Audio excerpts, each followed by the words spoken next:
let's get into it right away here. The big story. First of all, with Cam Ward being selected number one, because there was a lot of debate in the pregame last night, the pre-draft show, as to whether or not it would be him or Shedeur Sanders. Was there really? There was on what show? On ESPN, talking about how Shedeur Are should, you serious? At the very least, be the first quarterback selected. I'm not making this up. 2 of 3 said Shedeur should go above Cam Ward. All right, so like, Why did this they is do really that? like? I mean, this has gotten to the point, and I'm going to be watching the talk shows this morning because I don't really watch them that much, but I think there could be some real entertainment, maybe unintentional entertainment happening there. I have been saying for how long, Hardy? For 3 months. That I have a hard time finding teams that view him as a first-round talent. Now, I put the caveat on that, which is that's the same way people talked about Bo Nix last year. And really, for Shedeur, it was about going and finding a fit somewhere. And there was no one who saw it that way. And I mean, I wrote it, I said it until I was blue in the face. And the closer we got to the draft, the stronger I felt about it. That at first I said that this was in January, February. I was like, I'm starting to think the gap between Cam Ward and Shedeur Sanders is bigger than the gap between Shedeur Sanders and the pack. And if you read what I wrote, like my quarterback story, which I do every year, and I talk exclusively to coaches for that one. That one's not scouts. That's coaches who are digging into it, offensive coordinators, pass game coordinators, quarterbacks coaches. You just read it. You know what I mean? Like it says it's clear as day. They prefer Jackson Dart. And I'm not even talking about Cam Ward now. So this idea, half of me thinks it's not fair to Shedeur. Because, we just spent 2 years making him into something he wasn't. And that's not his fault, really. Now, he fed into it. But a huge part of the problem was he was going around to these teams, and he was carrying himself, and he was conducting his pre-draft process like he was assured of being a top 5 pick. And that was never the case. And so, I mean, I have stories of teams, like him basically saying, I'm not a fit for you, which... Look, there are certain guys, and I will say this, there are certain guys that can carry themselves, that can handle themselves because they know they're going in the first 3 or 4 picks. Abdul Carter only took 4 visits, turned down teams outside of the top 5. The Jaguars wanted to visit with him. He said no, right? The Raiders wanted to visit with him. He said no. Okay, so there are certain guys that can handle themselves that way. Right. For everyone else, it's about putting your best foot forward with everyone. And, the way Deion talked about it, and I like Deion personally. I worked with him at NFL Network. I think he's been such an important piece of the history of football in so many different ways. But, this whole thing about, I appreciate the idea, where he goes is more important than his draft position. That is true in the long run. But Deion was a top 5 pick. And the reality for most people who aren't that is you got to go find a job. And that's the way most draft prospects conduct their process. I'm going to go put my best foot forward with everybody. I mean, I know we're going to get into Will Campbell. I can tell you guys great stories about Will Campbell with other teams, right? Even though it looked like he was going 4th overall for a month now. Yep. He was still putting his best foot forward with other teams. And I just think this thing got so out of control, just as far as the way we talked about him. And I don't know. I have a feeling in a year or two, there are some people in his camp that are going to look back at all of this with some regret. And look, the number one guy in his camp, the number one figure in his life, the guy who's formed him as a person and a player is Deion, who almost a year ago was tweeting, my son's going to be a top 5 pick. I don't mind the bravado. If you believe it, that's how Deion's operated his whole entire life. But I would say that's the chief reason that conversation got shaped that way, because when he tweeted that, Shedeur Sanders was a quarterback for a 3-9 football team who had good stats, but, is thrown against Big 12 defenses that are like, yeah, we'll give you between the 20s, basically. So all those stats were inflated. And I look at this now, Bert, and flip it ahead, because to me, if you're a team who dealt with Andrew, those let's stop interviews. there, though. The one thing I want to add to that, right? Like what you're saying, he was a really good quarterback in Colorado. I don't want to take anything away from what he accomplished because that was a dead program, and he was a huge part of fixing it. Right, and I think we all get that, but as a prospect, it's a very different conversation. Player and prospect are two different things, and I think we've all seen college quarterbacks that just don't translate to the NFL the same way. You know who the all-time leading passer in the history of college football is? Cole Brennan? Timmy Chang. Case Keenum. Okay, Yeah. I Case think we Keenum's just a named pretty. 2 and 3. Case Keenum's a pretty good NFL backup, right? And Case Keenum carved out a good career for himself and made a lot of money, right? But Case Keenum didn't have the physical ceiling to go, and that's why Cam Ward went first overall. By the way, like Cam Ward wasn't outrageously better than at Miami last year than Shedeur Sanders was at Colorado. But what people saw with Cam Ward was I can chase his ceiling. And like unfortunately for Shedeur, the physical ceiling isn't there. So in that case, you have to go find fit. And Bo Nix, like that's the same way people saw Bo Nix last year, doesn't have the same physical ceiling that Jaden Daniels or Drake May or Caleb Williams has. And he found a place that was a perfect fit. And he also bothered to interview well. You know, like that I don't think that can be overlooked because anyone looking for a job, forget football, right? You're there because you're trying to sell yourself. He didn't feel compelled to do that. And if you're a team that's kind of on the fence between him and Jackson Dart, the guy's going to bother to show up, do the easiest part of what will be his NFL career, being a prospect, sitting down, answering questions, talking football. If you don't want to do that, why am I going to trust you to do some more stuff when I empower you with a big contract? Which, again, is not to dismiss or disparage Shedeur as a person. I don't know him. Again, really good college player. But it was a poorly handled process with poor framework. I never saw it on the tape. Doesn't make me a genius or an expert, but here we are. I'm curious where you think he goes now. Yeah, because if you're a team, and I was just going to say before we move off of Shedeur and get to these other picks here in the first round last night, where does he end up going? I don't know. I've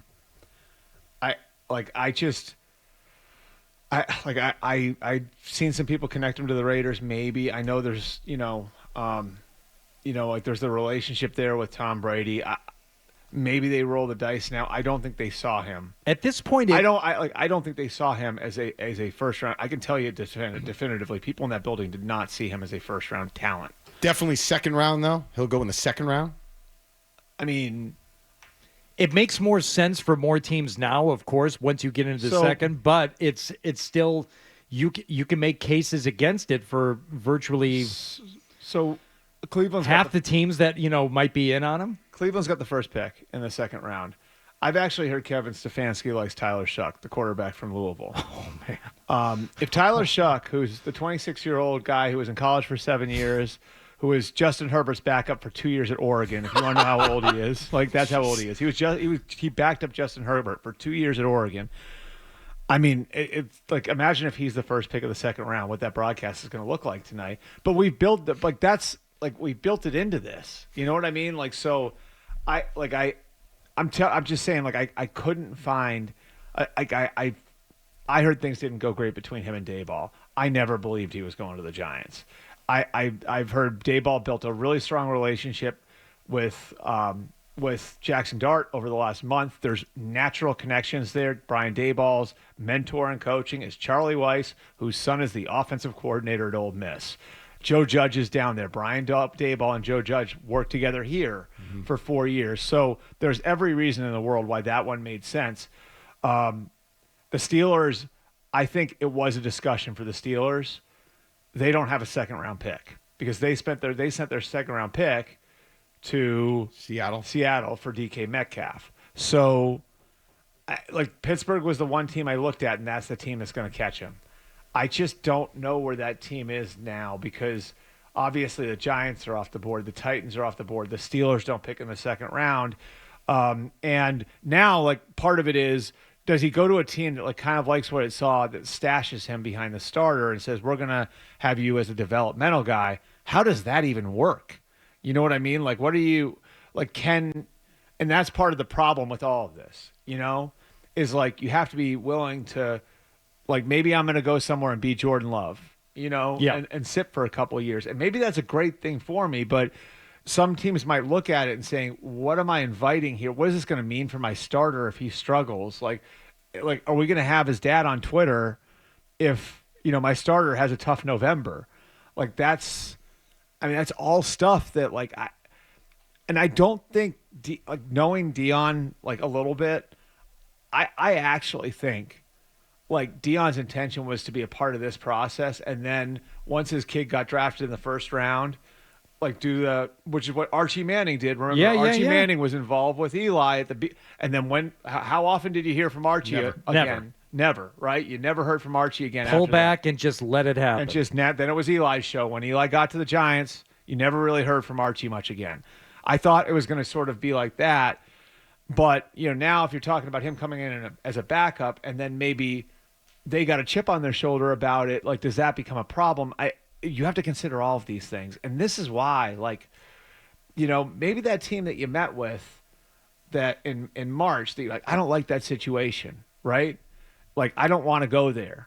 So you walk into the interview like you don't give a crap about anything in the combine, and that team's saying, well, we can't draft him now. And now that team that might have taken you in the second round. Exactly. And now you would kill to be taken by that team so you don't end up embarrassed as a third-round pick when you thought maybe there's a chance you were going in the top 10. Well, let's do this over-under real quick because we talked about some teams, and I think we haven't even talked Will Campbell. The Browns have picks at 33, which will be the first pick of the second round. 36. Yeah. The Raiders are at 37. The Saints are at 40. So those are 4 picks and 3 teams where, hypothetically, he could go.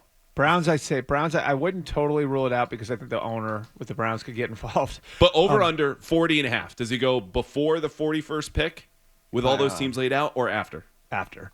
And I don't and here's the thing, guys. Guys, here's the thing. Here's where draft position actually does matter. It's a long fall then. Yeah. I agree with the premise Deion said that the place you go matters more than where you are in the order. Sure. But once you start to fall, right? And I think most football players would tell you this. The investment the team makes in you matters because a second-round pick, you're going to see this with Jalen Polk. A second-round pick probably isn't getting cut for a couple of years. A third-round pick can get cut, And so, if you're starting to talk about like the investment being instead of the 24th pick, the 74th pick, and I'm not saying he's going to fall that far, but if it's the 74th pick, you know what happens? You have a crappy first year, and now all of a sudden you're expendable. You might, and there's a coaching change. All of a sudden, maybe you're out of there, and if you're out of there, now you're big in this big heap of players that's just trying to make it. Yep. And it's just, I don't know. Like the way I look at this, I think again, I think the overarching problem here is this guy's process was handled as if he was a top 5 lock. Entitlement.